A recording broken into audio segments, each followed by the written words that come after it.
Good. Good. Hold up. Okay. Dialing in. All right, we're streaming live. Peace, everybody. Welcome to another episode of Are You Aware Convos, where we sit down with other aware humans who we're interested in, motivated by, and inspired by. My name is Richard. I'm the co-founder of the Aware brand. I'm here with my brother, my business partner, Drew Sanders. And we have What's up? Yeah. We have a good conversation lined up for y'all today, man. We have Donovan Thompson. He is the executive producer of an amazing show, Grapevine. He has his own podcast called No Daze Off with his boy Will. And we're both very happy to have you here, Don. Like, thank you for coming, man. Appreciate you, bro. Yeah. What's going on? Thank you so much for having me.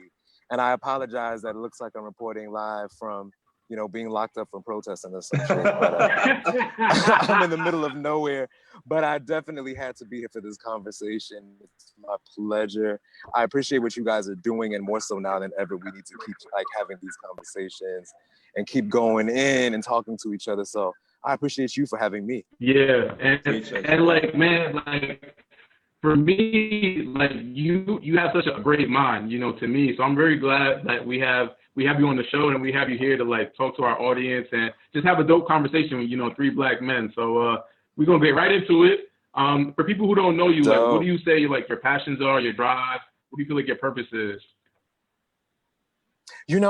For me, I think like now, if I had to sum it up, I would say that it's storytelling so that I can inspire people to be their authentic selves, right? So before, I thought, I was gonna be a musician, a singer. That was my passion. And it is still something that means so much to me. It's something that I'm very passionate about. But what I realize is that I can speak. And in the same way that I can speak, I can, inspire people, and I can be inspired through the same medium. And it's been this amazing kind of like unfolding of who and what I would become, but it's always remained the same, that I just always wanted to, touch people in some way. And, I just happened upon a way to do it by having these kinds of conversations. And I feel very, very lucky, but more so than anything, I just feel like I'm here to learn and I'm here to teach. So it's that exchange, that beautiful exchange. That's dope. Yeah. That's dope. Because I think we kind of like fall in that same pocket, like telling our story from an authentic point of view. And I think that you have to have like some type of self-awareness with that, right? To be able to like tell a story and connect with people. So when does your self-awareness journey start for you? Like, when did you like the light bulb hit in your head? And you was like, you know what? This is who I am. You know what I'm saying? Wow, that is such a great question.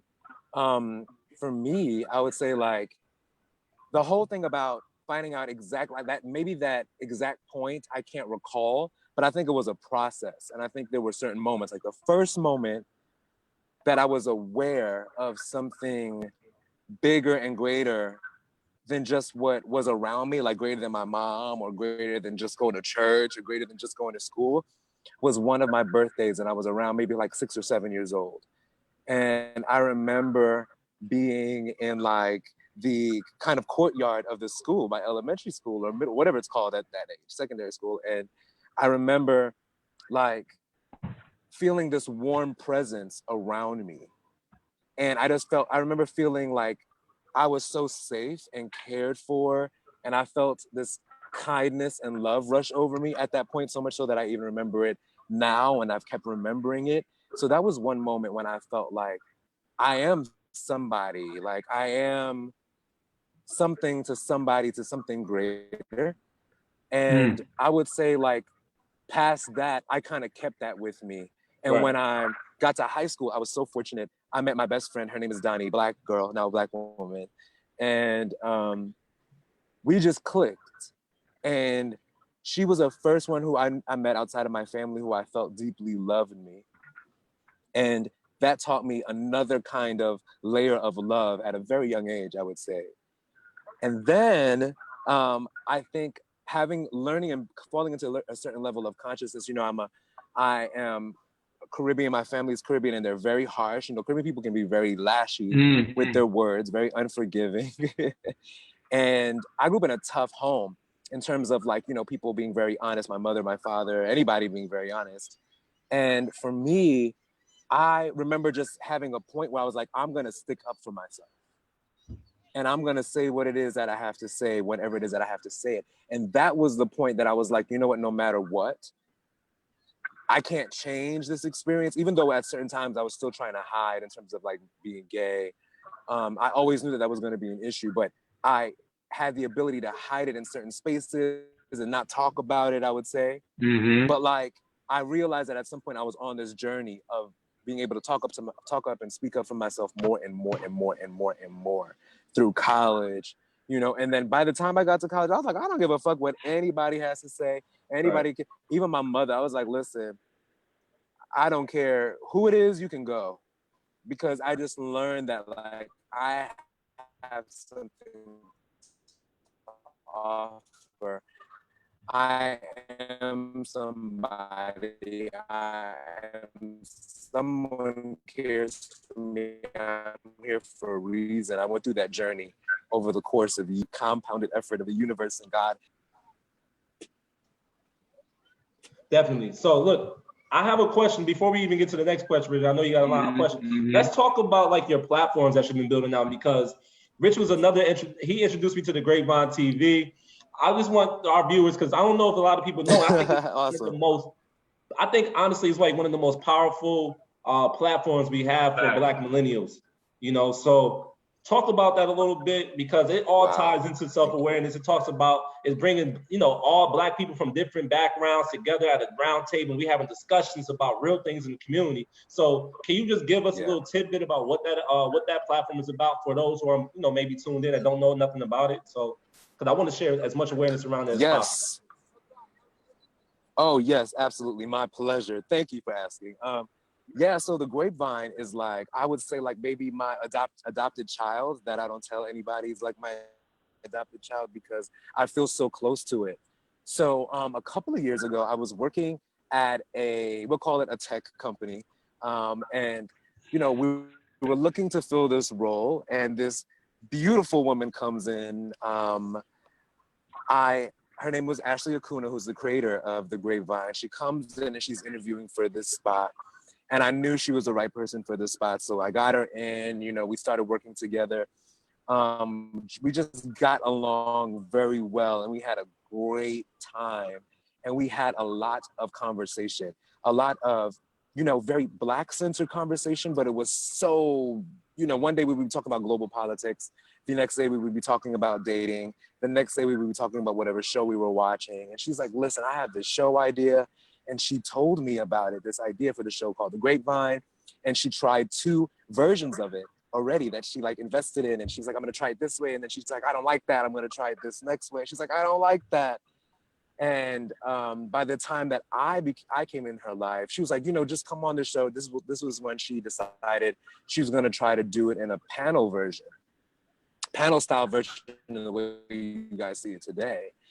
And, or if you don't know, this is the way that it looks today if you've never seen it, which is a lot of millennials and Gen Zs sitting around a table and all talk about it in our living rooms, right? But the idea is that it's not an echo chamber, it's a variety of people. And at the same time, when she was developing this next version of the show, I was doing something similar, but for queer people. So it was like conversations about queerness and how you got to be, mental health, which wound up being No Daze Off. But so when she came up with this beautifully fleshed out idea, and we would go back and forth and talk about it, and we would kind of like iron it out, and you know, it was just so exciting to see that she had this beautiful idea. So she invites me to be a panelist on it, and I go in, and I'm surrounded by all of these beautiful Black people, and I'm like, well, what is about to go down? Like, what is about to happen? So we get to the table and we're flying everywhere, seeing how our differing opinions led to another opinion, led to another insight, led to another moment, led to another profound statement that put something together for somebody else, and definitely for our viewers. And so basically, to tell you a little bit more about what we do with the show is that we come together, we talk about things that directly affect us. Our most recent episode was about protesting. One of the things that we're trying to figure out, is this thing actually meaningful? Does protesting actually work? We've been protesting for a millennia, what it feels like anyway. Right. Does it actually work? So we had some conservatives, we had some, some liberals around the table. We had some people who actually have been protesting. We've had some people who feel like, it really doesn't matter. Some people who don't believe in looting, some people who do. To come around the table and let's talk about it, and let's have a forward-facing, progressive, agenda about like what exactly is next. So, that's an example of something that we do. And then we also talk about like Insecure. And then we also talk about like slavery in Libya. We've also been to London and we talked about knife crime, and we did a live show. We've been to South Africa. We talked about apartheid 25 years later. So we've been all over and we're excited. And just in case you guys, I may have to move because it looks like there are people coming in here. So we may take a walk, but yeah, so like, it's just been an amazing journey. So now we're in our 5th year of doing it, and we've just been refining, and now we're adjusting to Rona out here.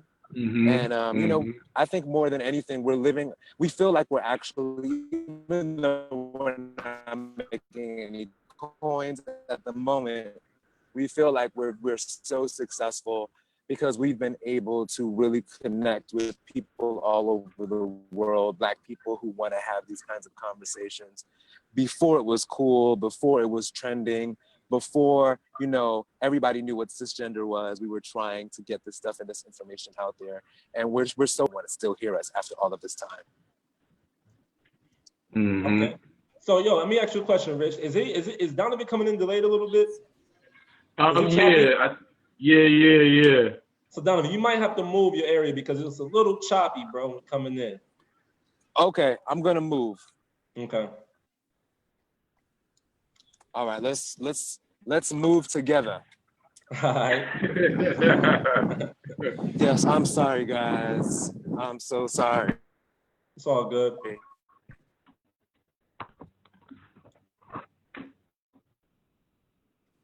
We're just gonna move along this.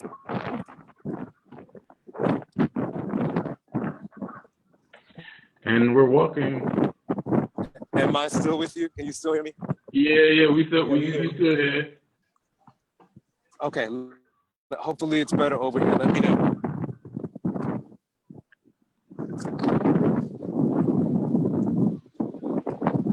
Is this any better? It's a little better.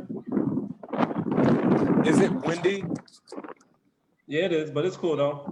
We'll work it out. Okay. All right now. There we go. Okay. This Corona life is crazy. So I love how you I thought you knew actually from a long time ago, man. Like that's a good story that you met through the job. Wow. I think about the Grapevine, man. Like I had the pleasure of being on the Grapevine twice, right? And I think of like it's so many different people together. I love how you said it's not an echo chamber, right? And I just think about like this is like the work that you guys do, that you all do, like helps on the awareness journey of everybody who gets to watch. You know what I mean? So for my question is, what's your definition of self-awareness, right? Because we talk about self-awareness all day. Your show was about self-awareness and how you know how that applies to your Blackness. So what is self-awareness to you?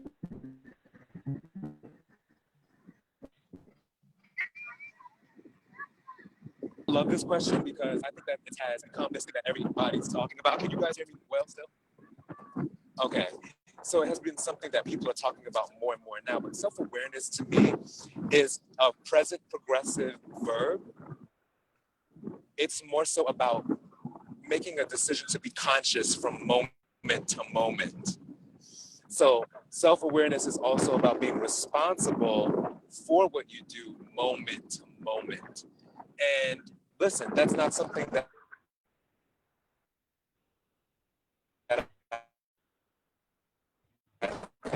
happens overnight for anybody.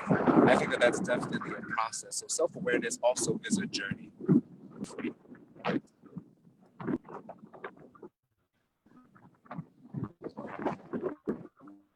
Yeah, it's still delayed. Mm-hmm. Yeah. Oh man. Yeah, it's all good. It's all good. We're gonna work it through. Okay, I was about to say I have one more option. I was gonna try to use my cell phone. So do you have Wi-Fi, bro? So I think that's what it is. This actually is like this is the like Wi-Fi for what they have out here, which is like Optimum. I know. It's all right. Yeah, because even your picture is like pixelated. Got you. Hold on one second. I'm gonna try one more thing. It was good in the beginning. I don't know what happened. The devil. They don't want us to have this convo, bro. The devil. Hold on one second. I'm gonna try one other way. Hold on. Okay. Yo, so everybody that's tuned in, make sure you continue to tap in with us. Follow Donovan. I am Donovan.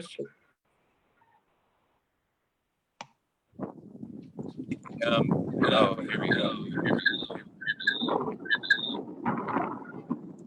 Can you see me? Nah. All right, hold on one more second. I feel like an old person. Hold on one second. Excuse the technical difficulties too. We on our top. Oh, there we go. There we go. How is this? Is there this we go. A any lot better. Yeah. Okay, all right, cool. A lot better, man. Okay.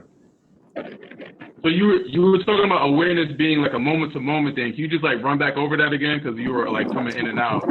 Okay, I'm back. Boom, I'm back. Okay, so basically I was saying that awareness for me is definitely a moment by moment kind of like dedication to being conscious. It's a moment by moment decision to hold yourself accountable once you've realized something about yourself. So for me, it's like, it's present progressive. It's something that you have to be dedicated to, and it's something that you may find is redundant for you. Like for me, I would say personally, like my self-awareness, for example, there came a point in my life where I realized I have a transgender cousin who I love and who's amazing, and I think I've spoken about this on the show, that it took me about a year of when I would say something like, ooh, I don't know if I want to go out with her because that's going to be a whole thing, right? And then I would just say, wait a minute, what is that? Like, what do you mean? Like, what do you mean that's going to be a thing? And being dedicated to that process, so being responsible for answering that question, well, the reason that I feel this way is because I'm going to have to be responsible and maybe have to fight.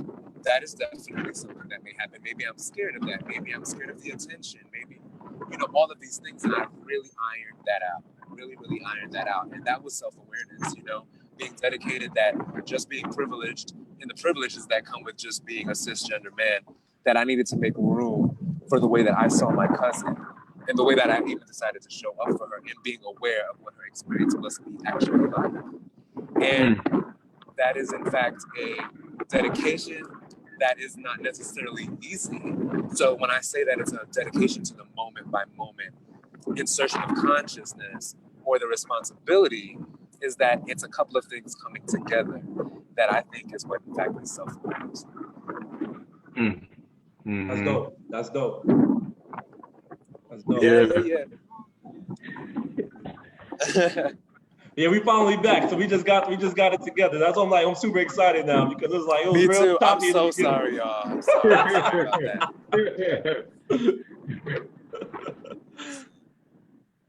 The journey with the Grapevine, like it's been beautiful, man. Like you went to Ghana right at the end of the year, top of the year. Like how has that been? Like that whole journey, like this idea that actually had that you were able to amplify and like just seeing where it's gone in 5 years.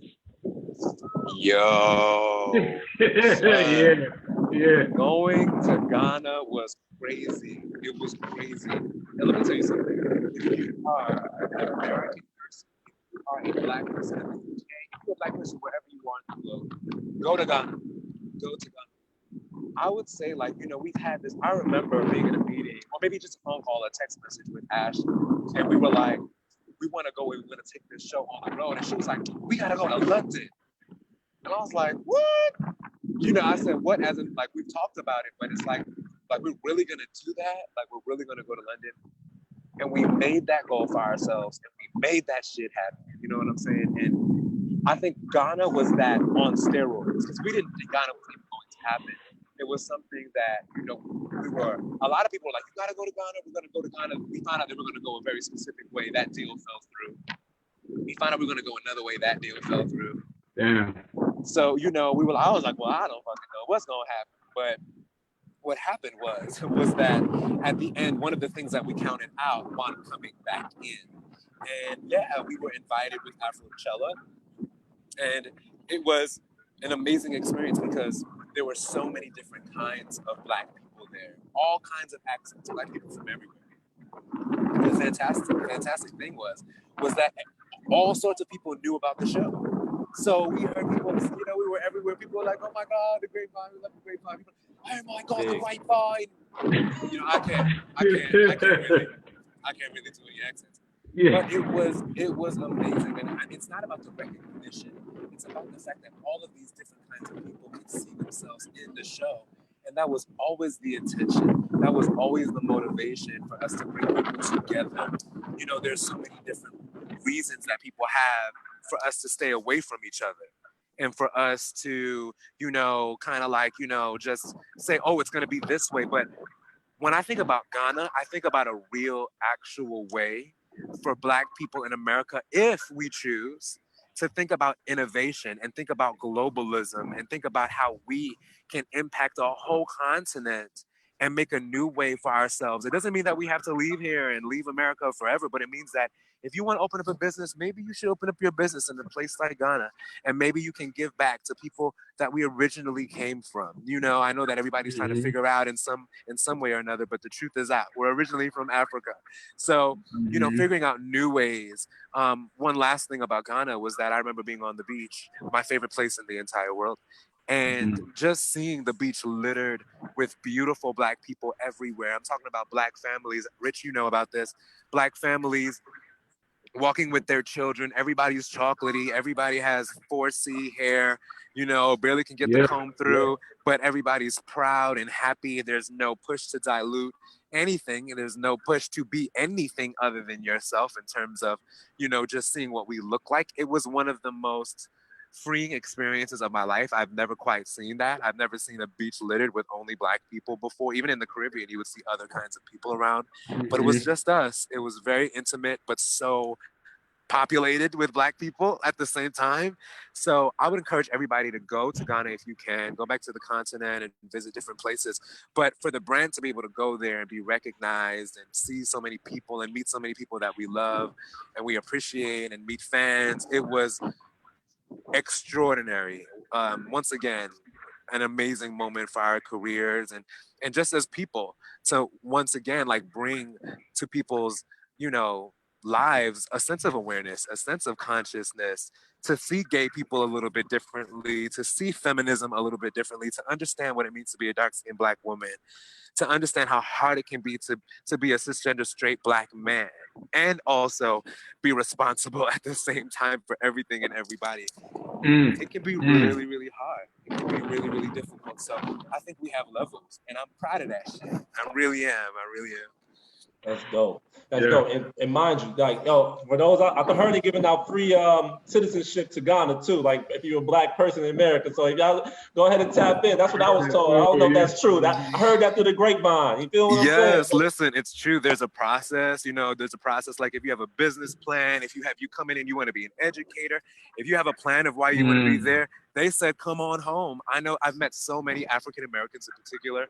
Well, the last time that I was, well, not the last time, the only time that I was there, but when I was there in December, I met African American folks who were like, they were like, yo, I'm out here just trying to make, you know, a name for myself. And it's been amazing. It's been an amazing experience. You know, I met someone who owned a nail salon. I met somebody else who was opening up an art installation business, you know, someone else who was more so on the real estate side, someone else in the marketing side, for local advertisers as well. It was like extraordinary because you wouldn't know, because some people even spend part of their year in Ghana and the other part here in the States.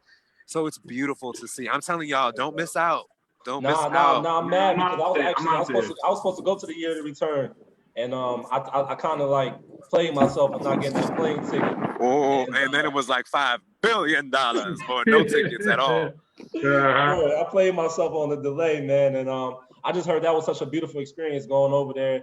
And man, we talked about even taking our brand over to Africa, man, because I know it would do so well. Please, you know. Let me know when you're ready. I will hook you up with somebody who can hook you up with somebody. Please. Hey, that's plugs, man. That's plugs right there. Yeah. So absolutely, we look at ourselves as creators, and we look at you as a creator too. So how do you like balance? Because you produce content. So how do you balance like the content that you produce? Like when it aligns with your intuition, like you want to give them this, you want to give them like what you think they need versus like what they want. So how do you balance the two? Because some people may not be ready for what they need. You know what I'm saying? So how do you balance that? Brother, that is a fantastic question, and we've learned about that because this is the day and age of Twitter. Okay, people will tell you when they're upset with the way that you made your face. I don't like your face. Right. Let alone your content. So we obviously get a lot of criticism. We're not used to that. But when it comes to actually what we decide to produce, listen, what I'm learning is that Black people having the space to create whatever it is that we want is new. It's very, very new. We're so far removed even from the 90s of seeing Martin and being able to see the Wayans brothers do their thing and being able to see Black people on TV and a little bit more diversity than we've had over like the last decade. Now we have an Issa Rae over the last, several years. She's been able to produce this amazing show, which has gotten their 5th season, holla. But it's like, that was a bitch to get. She'll tell you, I think it was about 3 years of development before they got that show out. So, that's some crazy shit to know that her shit was popping 3 years before you guys decided to put it out. But they make us wait. They make us prove ourselves. But when you do it like us and we're just putting out stuff, let me tell you something. Shonda Rhimes said it best when she decided to kill off characters on Grey's Anatomy. She was like, people were telling her not what to do and what not to do. She was like, forget that. I'm going to kill off who I want to kill off. And it made the show better. And I think that was extraordinary. And as a creator, we take that to heart. And I know that Ashley and I do too. Like today, we came up with like 5 show ideas. Ashley pumped 2 through. I pumped like a couple the other day. And we kind of like spoke back to them today. And, there's always this, should we be talking about this? Is this going to stroke any fires? Should we be talking about this? Are people going to care? And it's like, listen, we're going to talk to people about slavery in Libya because it matters. It does. It matters. We're going to talk about the school to prison pipeline, even though it's not sexy, because it matters. It matters that we understand what's happening. And, and we're going to bring some influencers that never get to talk about this shit to talk about it too. And I think that sometimes, I'll give you the biggest example to answer your question. The should Black people be vegan episode. We put out. That was good. Yo, but listen. So we put out the actual, advertisement that said, "Oh, we're gonna have this episode coming out. Should Black people be vegan?" These were the comments. "Oh, you guys ran out of episode ideas. You guys are getting stale. Get out of here." By the time they finished watching the episode, people were like, "Oh, yo, my bad. That episode was great, man. Y'all got me thinking about what I'm doing, And that is what we're trying to do. That's the space that we want to create, the crevices of Blackness, the places that we hide from, the places that we haven't gone through in an iron or in a real way, an intellectual way, a raw way, the way that we do, so that we can build up the layers and fill in some gaps. We don't get to do that often. So we trust ourselves. We trust ourselves at this point. And guess what? I don't give a fuck. Sometimes certain things are not going to hit. Certain things are not going to hit. Certain things are about timing. The first time we went viral was about Bruno Mars and being a cultural appropriator. We were like, who the hell knew that we would be talking about Bruno Mars and people would give a shit? We were confused. Right. We were like, we were glad that it was all over the place, but because, it widened the conversation that we thought was interesting, but nonetheless, we didn't expect it. So it's always interesting what people gravitate towards, but there's certain times where we have learned that, shit, we were right about that. Come on, hey. And also, final thing is that's why I think that it's important that we have diversity of content, so that if you don't get it from the Grapevine, you can get it from somewhere else in another way, in another facet, in another form, and seeing Blackness for what it really, really is. We just provide one of the ways, but we think that we are we owe it to our viewers sometimes to step out of even what sometimes they want to see, so that they can see something greater, because that is a part of awareness, right? That's awesome, because I think we kind of like battle with that same thing. Like when we first thought of this brand, we were like, I don't know if everybody's gonna be able to, you know, hop on the train at first. You know what I'm saying? Because right, you know, it's a little, it touches into the vulnerability of people, and like you know, self-awareness, self-love, that's real, you know, and a lot of people aren't ready for that. A lot of people want to run away from it, and it's so crazy, like during this midst of the quarantine and, you know, this whole COVID-19, and even, you know, with the whole like what's going on with our community, like people are now like, you know, rocking with our brand a little bit more. It's crazy, right? So like, I think that, you know, what you said, like, I think it was powerful what you said. You know what, they need it. We're gonna still give it to them, and you know, we stood 10 toes down on our brand and our mission. It was like, you know what, they're gonna end up coming. Like if we build, they will come. So we gotta. So I love absolutely that, you know, y'all stay consistent with the information that y'all wanted to share with y'all audience, because y'all felt it was important. And then after they got it, after they ate it, they felt like it was nutritious. You know what I'm saying? They made it, the eyes didn't look like, you know what I'm saying, but they needed that, you know. Thank you, man. No, I appreciate that so much. No doubt. I really, really do. And like I love the Grapevine too, and No Daze Off, because like you get to show different perspectives, right? Because blackness is not monolithic, right? That's like one of the going quotes, right? Like blackness is not monolithic. Right.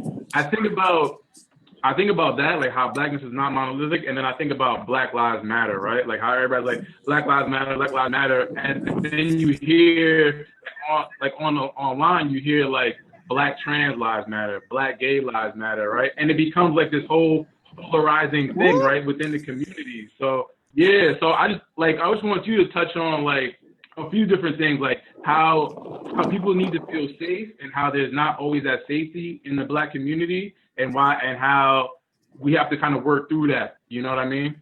Yes. Yo, being Black is tough. Yo, it's so hard. It's such a hard thing. You know, I think about it this way. You know, we're talking about awareness in this conversation. And awareness, once again, is about consciousness. It's about a decision. And a part of what's happening here is that we're teaching people moment by moment. And sometimes it's through a lot of pain, it's through a lot of adversity, it's through a lot of dead bodies that we're teaching about what it means to make room for other kinds of people. And it's like, dang, yo, like people have to die. People have to get their asses beaten up so that we can realize that we have to be aware, to realize that we have to be responsible. And I think that that's what's happening when you see all of the fractions of hashtags. It's saying, see me. It's saying that I'm hurting and you're not seeing me because of this particular element. Black Lives Matter. You're not seeing me because I'm Black and I matter. Yes, I know that, but I'm letting you know, I'm declaring it, that Black Lives Matter. We haven't declared it enough. You haven't acknowledged it enough. Same thing with Black trans lives matter. We haven't acknowledged it enough. We haven't made space enough for people who are at the bottom of the bottom of the bottom of the bottom, who do not belong there. I don't think we belong there as Black cisgender people. I don't think that I belong there as a gay Black man, certainly. But what I will tell you is that the most fearful moments that I've had in my life was feeling that my parents wouldn't love me anymore. That is like the most native feeling that I can say from my childhood, of feeling like these people are not going to love me anymore. The second most native feeling that I have, especially from my adolescence, is feeling that I may not be safe physically around people who look like me, which is very interesting. So what I did at around maybe 10 or 11, or no, maybe even younger, like maybe around 8 or 9, is that I made my parents put me in Taekwondo so that I could fight. And I did that for many, many, many, many years, so that if you had to come see me, that you would be seen. So I recognized It's funny, but it's not funny, you know? Yeah. I listen, and I always tell my friends, like, you know, my friends who I'm even here with, I tell them, like, you have to take a self-defense class. You have to understand that when you see that the universe is making more room for people, i.e. Black people, there's going to be a natural pushback. When the world is making room for, i.e. trans Black people, there's going to be pushback. And there's people who are going to be more inclined to want to beat your ass So go learn how to defend yourself.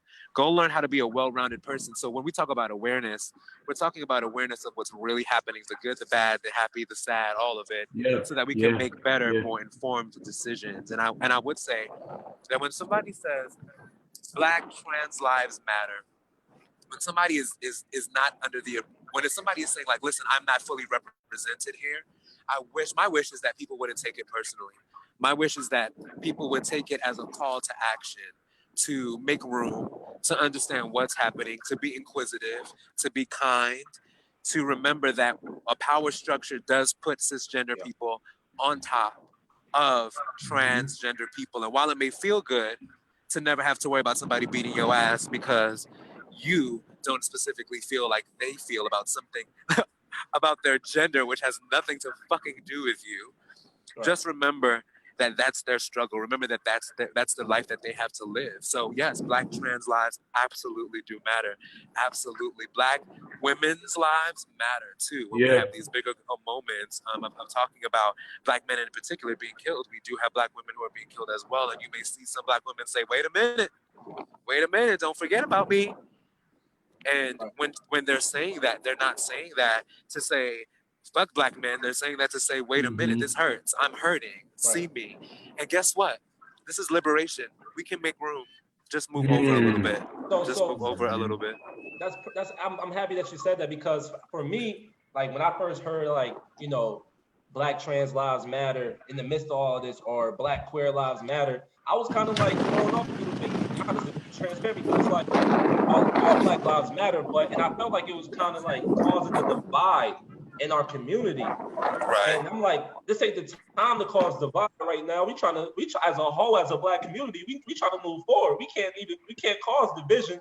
So how do we create that space? Like, you know, as a gay Black man, and you know, and from your perspective, how do you feel like we can create that space so we can come together? Because it's just like, from my perspective, it's just like we dividing us in a sense, because people are mad, people are upset about it, you know, in our community. So just like, how do we create that space to be, to move forward? Yeah, no, I think that's a great question. And I don't think that the answer is easy. I think that it's complicated. Well, not complicated, excuse me. I think that it's complex. That's definitely a better word. I think that it's a mechanism. And we have to understand that when we're triggering the mechanism, we're trying to make the mechanism work for us. It's very, very difficult. That mechanism is white supremacy and patriarchy. And, you know, we're working underneath it at all times, right? So Black people are trying to find liberation underneath white supremacy and patriarchy. That tells you that you deserve to be under some white man's neck. His decrepit, nasty, slimy kneecap is where we belong. And that's a lie. It's not true.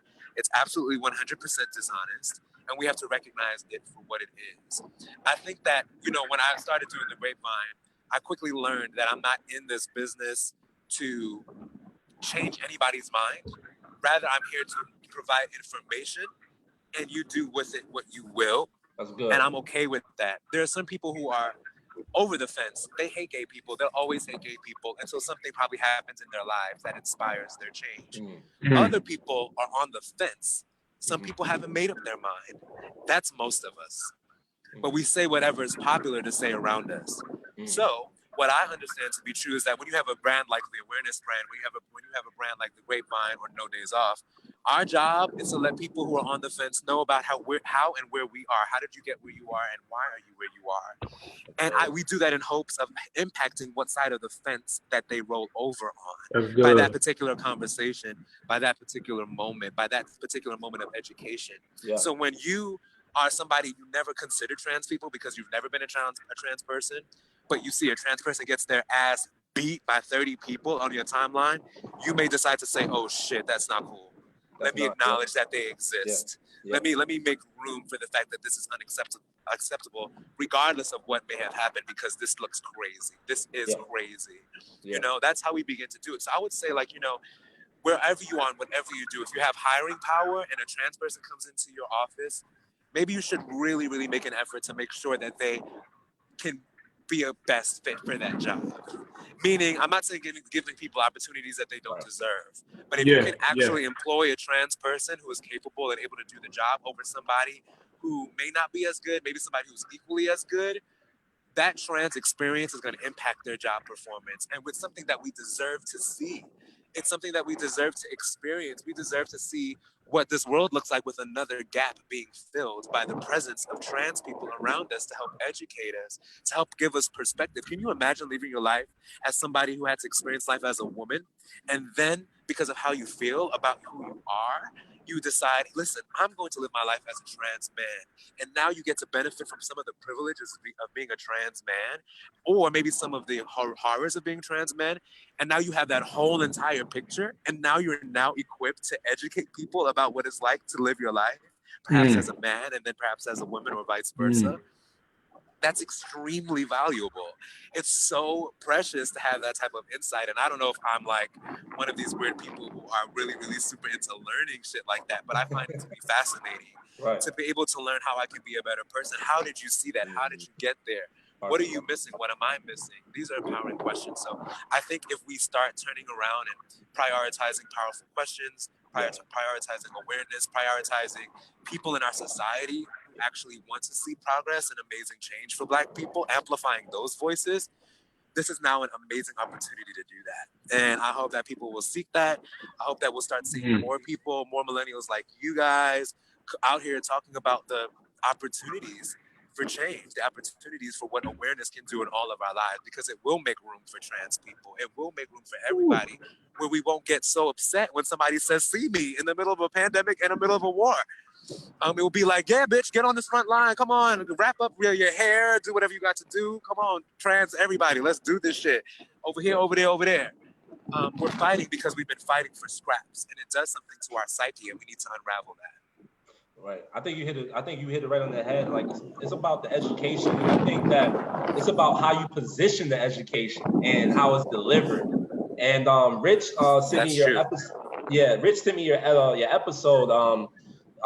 Gay Black men versus straight Black men. And I would say that was a very, very powerful conversation. As a heterosexual Black male, I was like blown away, because I was just like, whoa, I just learned a lot, you know? And I just want to know, what was the inspiration behind that? What was the inspiration to, like, you know, I mean, obviously it's the education, but like, what was the inspiration to bridge the gap? Because you had another guy named Wilson, who's a straight male, who wanted to just, he was in the conversation, and I love his perspective, and I just love you guys' perspective, and y'all worked it through, so it was beautiful. It was just beautiful to see three Black men having a conversation about just really this most simplest thing, sexuality. And that's such a hard conversation to have in the Black community, but you guys had a very healthy conversation about it, and I was just very impressed by it, man. So what was the inspiration behind it?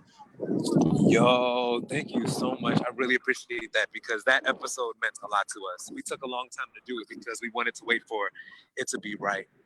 But shout out to Wilson Blacks. He's also shout out to Wilson. He's from Cameroon. He's a scholar.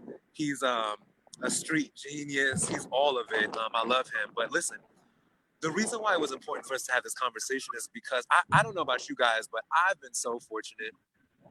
Over my life, I've had maybe like about 2-3 solid opportunities to meet straight Black men over my life who have been so kind and so amazing and so loving to me. So sweet to me. I've met a lot of assholes, but I've met a lot of amazing straight, well, not a lot, but very significant personalities. And I was like, we need more of this. There is nothing more powerful than an intellectual Black man. Now, intellectual defined as somebody who is curious about the world around him. That's all that means to me. Somebody who's curious and interested in learning about the world around him or her. And what I find to be true about somebody like Wilson and a lot of these men is that they were really intellectual. They were curious. They wanted to know. And no, they did not have some secret gay agenda. No, these are straight Black men. These are men who just wanted to make room. Yo, you mad cool. You do music. Like, we have all of these things in common. You're funny. You're chill. Yo, we just connected. We vibe. Some of them I even think that we were like soulmates in terms of like, I've known you in another life because we got along so well. You know, like my homies, I can call him up right now and be like, I'm here in the middle of nowhere. Come get me. He's like, all right, bet. Give me a second. Like, I'm talking about friends like that. So I know it's true that when the shackles are broken, we're more powerful. Ain't nothing. When you heard that conversation with Wilson and us as to, you know, gay, black, cis men, what you were seeing or what you were witnessing was a lot of gaps being filled. A lot of repaved roads that led to places that made sense. Why? Because we were having open and honest conversations about the things that get in the way and the untruths and the lies. Like, one of the things about homophobia that I like to point out to people, that homophobia is not about being scared of black people, about being scared of gay people or queer people or whatever. It's also about being scared of being perceived as queer. It's also being scared of being close to the dangers. You know, it's being fearful of everything that it fucking comes with. And that is profoundly a lack of bravery because it has nothing to do with you. It's about a fear of perception. It's about a fear of being in the wrong place at the wrong time, getting questioned. It's about a fear of what it feels like for some white people to be a black person. Like, can you imagine? Like, we can call them names, but can you imagine being one of these niggers? Like, no one would ever want to actually, you know. So it's like when we talk about like why what inspired that conversation.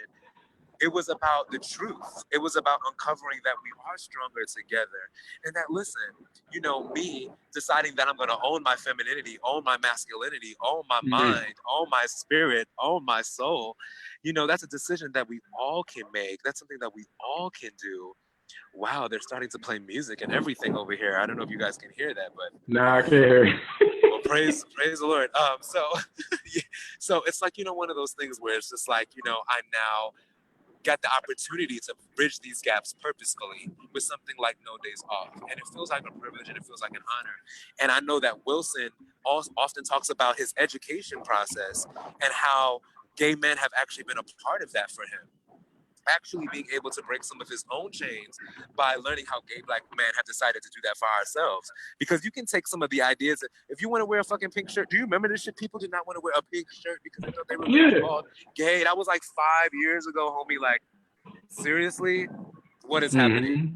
But the gay boys was pumping in the street wearing their pink ass shirt, being like, "What up?" You know what I'm saying? The metrosexual, ain't nothing. The metrosexual is the way that gay dudes were dressing 3 years before that, 5 years before that. Yeah. You know what I'm saying? And it's about breaking the chains. Yeah, we're late, but all gay men really are.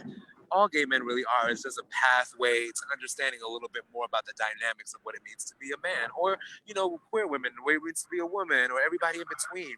The diversity of humanity. It doesn't have to be so scary. And so a point of No Daze Off is to keep going in the tradition of learning more about the world around you. And because I know some amazing straight black men, I wanted my viewers to also understand that, like, even though we're gay and we service a queer, you know, community purposefully, we're also going to recognize that they're amazing straight black men. And we're going to do the opposite for Wilson's audience, who's probably, you know, a lot, you know, straight black men, to understand, look at this. Look at the conversation that we're having. Look at the dynamics here. Look at how we can see each other. You know, it can be outside of the weird context of seeing each other as like over-sexualized beings. You don't have to see me and immediately think of the bedroom. That's weird. Like, let's see each other as people first, and let's see what comes of that. And that's what we really wanted to do. Yeah. And I'm glad to hear that that's kind of like what's happened in terms of people listening to that and be like, yo, that's crazy. Like, I got something out of that. That feels like a real accomplishment. Yeah. Nah, it is. And then I think the in the latter part of the interview was more like, I think the thing that was defining was like just, and we've been talking about this whole conversation, just self-awareness. Like, it's okay. Like, it's okay. You know who you are, right? You don't have to have this phobia. You don't have to be nervous if you know, it's cool. Like, that's every, you know, I think the whole thing is like, when people aren't aware of themselves, that's when they're scared of the unknown. They're scared of the unknown, bro. And it really just like ruffles a lot of feathers, you know what I'm saying? So you have that comfortability when you know who you are, man. So I love, yeah, it was dope. It was a good episode, bro. Listen, to your point, thank you. And to your point, I would say these guys, they know themselves. They know themselves. They don't care. And this is like really vulgar, but like one of my friends, he would tell you in a minute, he's like, listen, I don't care what nobody says. Because people in college, people were like, oh, I want if he's gay too. And he was like, I don't care who the hell calls me gay. He's like, I can knock down any of these girls. I can do it. I don't care. He's like, you need a ride home? Let me give you a ride home. Fuck these people. And that was his attitude. He was so confident who he was. And that's the same thing that women found attractive about him. I saw it. I saw it from far away. When they looked at him and they were looking at him and they were admiring him, they were admiring his confidence. That confidence. He's not hiding behind being the macho man. He's hiding behind being him. He's being open about who he is as a person. Right. Willing to be aware, willing to be conscious, willing to be a friend. A friend to somebody who is, the natural foe, a gay black man, he was like, fuck that. And it was an amazing experience, especially my college years, because, that's a crazy time for all of us. But having him at my side as one of my friends was like amazing for me. And I wanted people to know that. Yeah. I'm a quick story before I get into my question. I was telling Will, like, after I listened to your episode, I was telling him, like, I have a friend that's gay, right? And I remember, like, 8 years ago, I was moved with his friend. He's from Cali. He moved to the city. He was moving into a new space, and we were in a U-Haul. And he turns to me, he's like, yo, Rich, you really give me confidence, and like you restore my faith in straight guys, because like this doesn't happen. You know what I mean? Like we don't have this brotherhood, this camaraderie with people because of you're gay and I'm straight. You know what I mean? Like it's such a thing. So that's what that episode made me think about. Like if we could just get through some stuff, the brotherhood would be so much stronger, man. Do you know how powerful? Like, don't even get me started. Like that. Oh man, colonization is a bitch. If we were able to be connected in that way, I'm telling you, like, it's just one of the missing pieces. Pieces. We're doing our work to fix it, to fill in the gap. Yeah. And to that point of colonization, and like, I think about like the white gays, right? And how we modify our behavior because we're afraid of being outside of the realm of like what white people expect of us, right? So we'll be like overly masculine when that's performative, right? Like that's what you guys are talking about on the show. And I just think about like how do we unpack all that white supremacy has done to us, like in our minds and in our hearts, and still show up as men and be vulnerable when the world is like on our backs. You know what I mean? Yeah. Like, so how do you feel about like how do we heal ourselves? How do we become vulnerable even though the world is like on us? Yeah. Well, first things first. This is going to be the luxurious suggestion, so I'm going to get it out the way. The luxurious suggestion is therapy. So there's a helicopter passing. So the luxurious suggestion is therapy. Listen, I think that therapy is amazing, but it's not available to everyone. Right. So it's kind of like, I would recommend it. Sometimes I'm kind of like, I don't want to sound like somebody who's out of touch, because we talk about therapy often, and now everybody's out of a job. And it's like, so what are we really talking about here? I don't know. But I think outside of therapy and outside of seeking, opportunities to either like, do meditations and spiritual practices like that, I would definitely say we're in the day and age of consumerism. People are constantly taking in information. People are constantly taking in a podcast, a TV show, like all of these different kinds of avenues, I think like when you think about like mental health, what we're doing now, Black men in particular, how do you navigate these things? I think it's Black men's responsibility. I think that it's our responsibility to see ourselves for what we really are. And like, listen, this is one of the stages. I think that you probably have to face the stage even before you go to therapy, which is acknowledgement,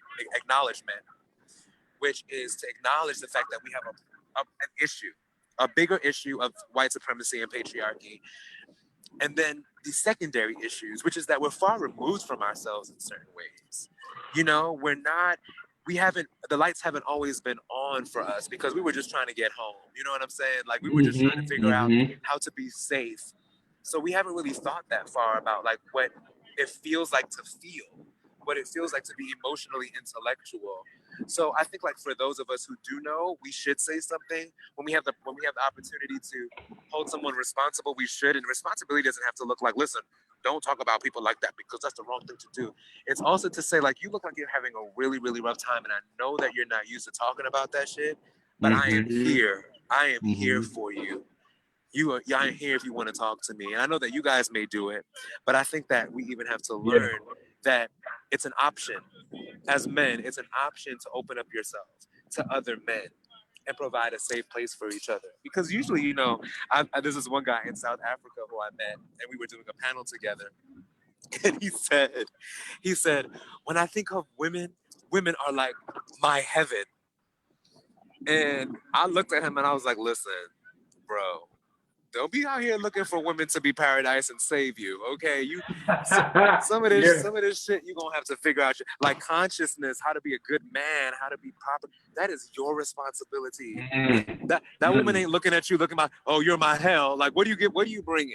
You were looking for heaven. What's she looking for?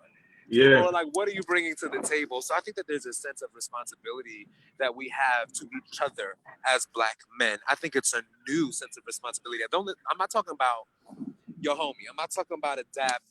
I'm talking about not looking at people like they stepped on your sneakers because you're afraid to be seen. You're afraid that somebody's gonna look at you in your eye, because I've seen that shit. Sometimes we're afraid that another motherfucker's gonna look at us in our eyes, and what does that mean? You know, we have to be willing to be vulnerable with each other. And I don't think that it's an overnight thing either. I think it's a process. During this thing where we're seeing Black men cry on TV because we watched another man being killed, it's a part of the process. It's a part of the dawning of the age of Aquarius. It's a part of the new enlightenment period, us seeing each other broken down, and we see that we need each other to build each other up again. So I think that it's happening. And I think that, you know, this all goes back to awareness. Let's all go back to awareness. So if you're listening to this right now, and now that you know that you can change the world by holding another Black man, as a Black man, I'm not asking Black women to do this anymore. I'm asking a Black man to do it for another Black man. Can you imagine what would happen? Can you imagine when we reimagine that our past does not directly have to impact what we think of ourselves right now or in the future if we decide to make certain changes, and who we can then be, and how much more confident we can be, how much more impactful we can be. So yeah, I mean, for me, I think that it's you do the best that you can where you are, but realize that it is a choice. It is a choice. All right, Kanye. Oh God, no. Oh no. Oh, please don't. Oh, Lord. Call the police. Nah, man. Yo, I mean, just listening though, man. The Black community, man, we have a multitude. It's like a multi-layered issue, but you got to think about it, man. Like, we just 400 years out of slavery, so we just, you know. So I mean, well, since slavery, I'm sorry, not out of slavery, since slavery. So being since slavery, you know, so and so you got to think like we haven't really had the chance to really cultivate what our community is. We haven't really built that foundation. Facts. And I think right now is the time to start developing that. You know, it's a different time right now, man. It's a different time. So I just want to just piggyback off of that, because it's just listening to you. I'm just thinking, I'm like, man, we got so much work to do, but it's just not one thing. It's not just one thing. It's not, and I actually have an idea. I don't know if I should say it on camera, if I should wait until when we're done with this, but I have an idea for how we can extend this, like even with like No Daze Off in this conversation, of what we should be doing. Because listen, it's gonna take a reimagination, it's gonna take imagination, to your point of us never really being able to do this. We have, we've built up our defenses in a way from really talking about some of these deep things. So we have to pull the Band-Aid off. We have to be willing to do it. We have to be willing to only get 50 likes, and that's all that anybody's going to do right now, because we may be a little bit early. We're ushering it in, but the work is still important. 100%. The work is still definitely important. Yeah, and I love what you both are saying, because like I think when I think of Black people and I think about blackness, it represents for me pure potential, right? It's like the ability to do anything, right? To make something out of nothing. I love that. And there's no real template for what we want to create, right? Like we've seen this throughout history, but there's no like real format for what we want to do. So it takes like the brave people, the innovators, the storytellers, the people who see the future and make space, because it's gonna take all of us to do it. You know what I mean? Yeah. Facts. I agree with that. Yeah. Definitely agree with that. Yeah, because I'm just like, one more thing. I would say that like, I don't like, this is quick story. So Ashley and I often talk about what it's going to take for this world to change. What the fuck is it going to take? And this is the biggest thing that I've ever seen in my entire life. And even when you look back in recent history about what it's going to take to change something, coronavirus all over the world. Today I heard Germany had the biggest Black Lives Matter protest outside of the United States. Germany. Yeah. Now, it's been all over the world. It's been there before, but the biggest one outside, New Zealand, all of these places. Now, listen, I do not get excited about white people acknowledging that Black people exist after seeing somebody with a kneecap on a man's neck for 9 minutes. That does not impress me. But what I do recognize is the difference. I recognize the miracle nature of what's happening. I recognize the miracle nature of everybody having to evaluate all of our beliefs because all of us can't leave our house for 3 months. Something's happening. Something is happening. Yeah. Something is happening, and everybody is being called to be awake, to be woken up, to see something that they were not willing to see, even if it's painful for them. Bitch, well, welcome to the party. Okay, it's something new. You know what I'm saying? So, the way that I see it is that miracle that Ashley was talking about that we needed, it may be here, even as sad and as horrible as it seems. It's like you dig up the soil so that you can plant new. 100%. So I believe that's what's happening. Yeah. So I remember you mentioned that there's this like infographic that's going around of like what it takes to build community. It have like storyteller, healer, creative. You saw that thing. So I love how you said like at the top of this conversation that you see yourself as a storyteller. So like is that all you see yourself as? Like when you talk about like those positions that we all have to hold to build a community, like storyteller and what else, or are you just like doubling down on storyteller? You know what? If anything, I would double down on being a student and a teacher.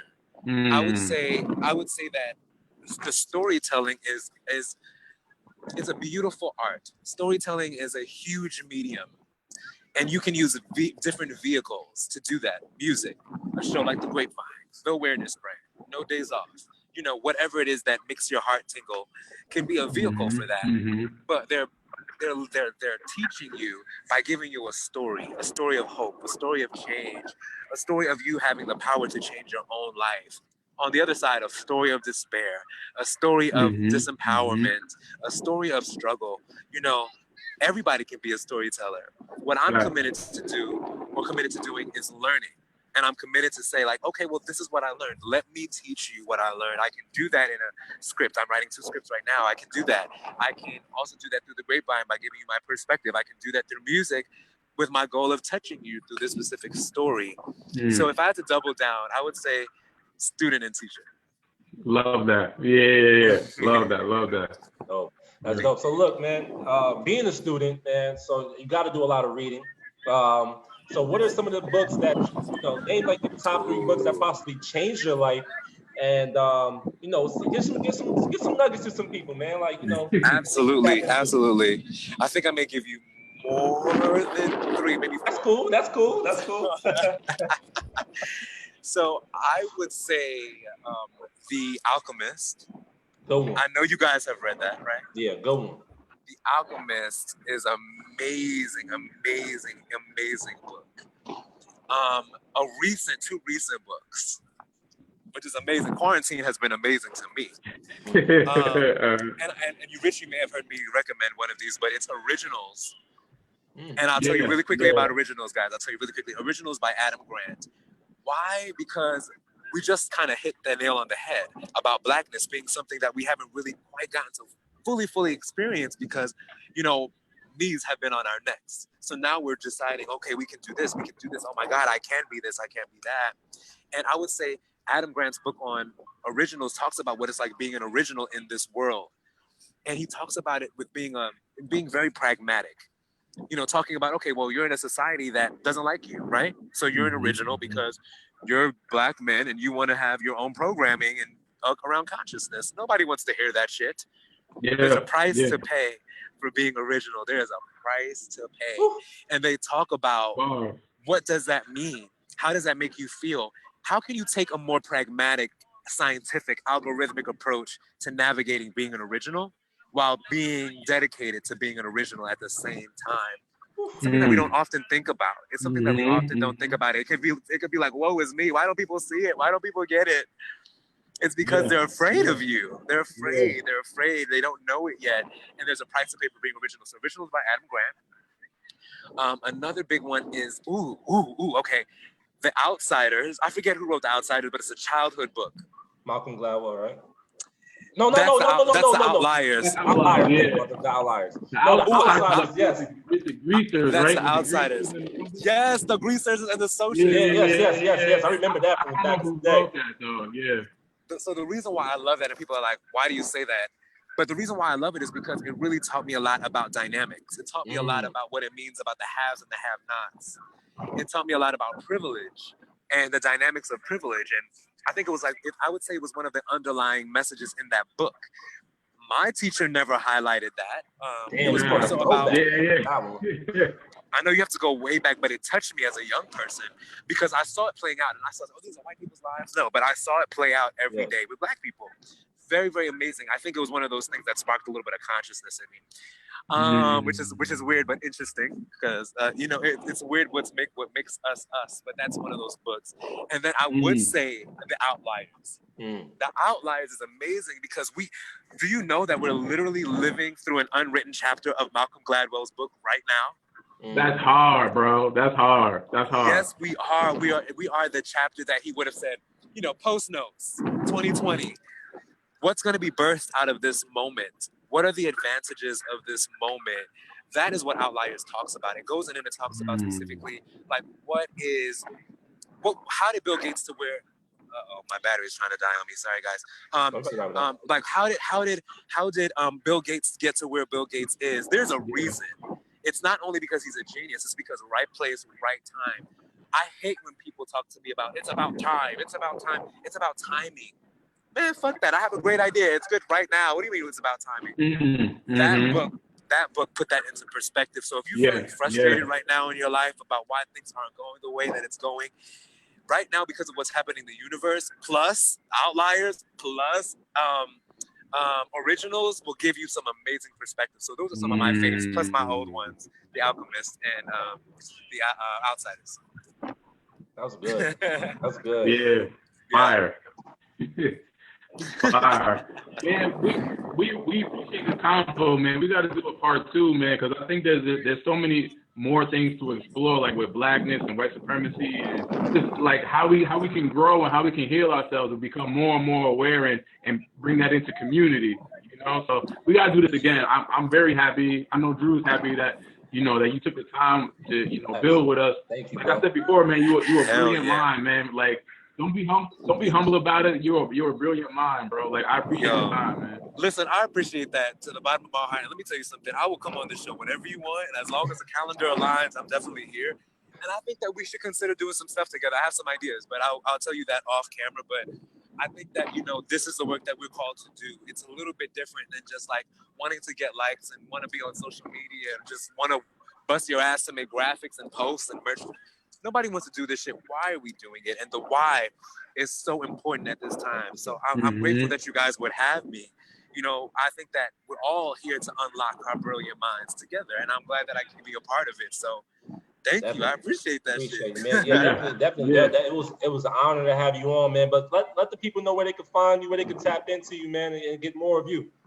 Absolutely. So if you want to follow me personally, I am Donovan with underscores between the I, the M, and the Donovan. So I am Donovan. And please follow us at the Grapevine TV on all social media. And then No Daze Off, NODAZEO off, OFF, No Daze Off. And all of this, I realize it about myself. All of these things, if you follow, it's just about just sharing the journey. It's just about being honest. It's about being Black. It's about being who you are. It's about understanding that you sometimes have the keys to your chains.